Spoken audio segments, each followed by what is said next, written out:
శుభోదయం. క్రీస్తునందు ప్రియమైన దేవుని బిడ్డలారా, మన రక్షకుడైన యేసుక్రీస్తు యొక్క పరిశుద్ధ నామములో మీ అందరికీ ఉదయకాల శుభాలు తెలియజేస్తున్నాను. ఇది మన టీఎల్సీ అనుదిన ఆహారంలో దేవుని యొక్క వాక్యాన్ని మన జ్ఞాపకం చేసుకున్నాం. ఆదికాండం 41వ అధ్యాయము 32వ వచనాన్ని చదువుకుందాం. ఈ కార్యము దేవుని వలన నిర్ణయింపబడి ఉన్నది, ఇది దేవుడు శీఘ్రముగా జరిగించును.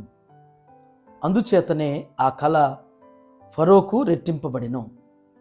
దేవుని బిడ్డలారా, ఉదయకాల సమయంలో దేవుడు రెండు శ్రేష్టమైనటువంటి తలంపుల ద్వారా దేవుడు మనతో మాట్లాడుతూ ఉన్నారు.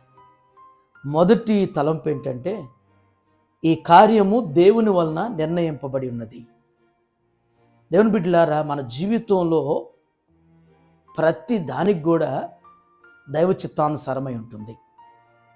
మన జీవితంలో జరిగేటువంటివి వ్యక్తిగతంగా కావచ్చు, కుటుంబ పరంగా కావచ్చు, బిడ్డల పరంగానైనా ఏదైనా సరే, అది ఉద్యోగమైనా, వివాహమైనా, గర్భఫలాలైనా, గృహాలైనా, అవి ఏవైనప్పటికి కూడా దేవుడు ఆయన చిత్తానుసారంగా మన పట్ల ఆయన కార్యాన్ని నిర్ణయిస్తాడు అనేటువంటిది ఖచ్చితంగా మనం అంగీకరించాలి.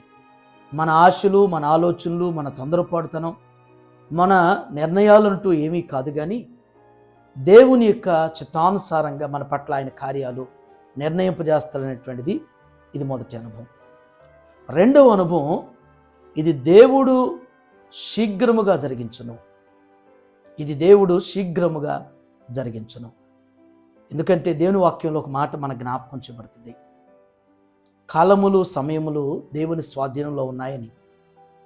అలాగే ప్రతి దానికి, ప్రతి పనికి కూడా సమయం కలదు అని జ్ఞాపకం చేసినట్లుగానే మనం అనుకున్నప్పుడు అయిపోవు, కానీ దేవుడు అనుకున్నప్పుడు అది ఎప్పుడు జరగాలి అనేటువంటిది.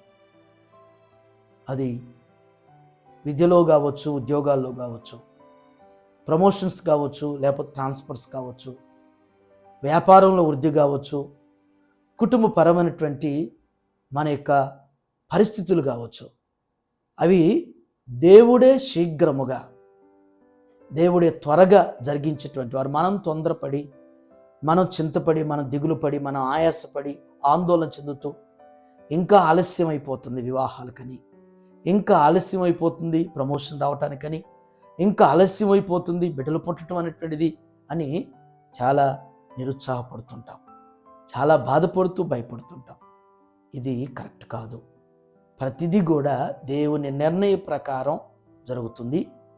రెండవది, దేవుడు ఎప్పుడు జరిపించాలని అనుకుంటే ఆయనే శీఘ్రముగా మన పట్ల, మన కుటుంబాల పట్ల, మన బిడ్డల పట్ల దేవుడు కార్యాలు చేసేవారు. అట్టి రీతిగా ఈ ఉదయం మరి దేవుడు ఈ టీఎల్సీ అనుదిన ఆహారం ద్వారా మీ అందరి జీవితాల్లో, మీ కుటుంబాలు, మీ బిడ్డల జీవితంలో దేవుని యొక్క చిత్త నిర్ణయం ప్రకారం ఆయన శీఘ్రముగా మరి మీ జీవితాల్లో దేవుడు స్థిరపరిచి కార్యాలు ఆయన నెరవేరుస్తూ మహిమ పొందనుగాక. ఆమేన్. ప్రార్థన చేసుకుందాం. సకల ఆశీర్వాదములకు కారణభూతులైన మా ప్రియ పరలోకపు తండ్రి, మీ పరిశుద్ధమైన ఉన్నతమైన నామానికి వందనా చెల్లిస్తున్నాం ప్రభువా. ఈ ఉదయం నా తండ్రి, శ్రేష్టమైనటువంటి మీ ఆత్మీయమైనటువంటి తలంపుల ద్వారా మాతో మీరు స్పష్టంగా మీరు మాట్లాడిన విధానం బట్టి మీకు వందనా చెల్లిస్తున్నాం. మా జీవితంలో ప్రభువా, ప్రతిదీ కూడా నాయన మీ నిర్ణయం అనేటువంటిది మాకు జ్ఞాపకం చేశారు దేవా.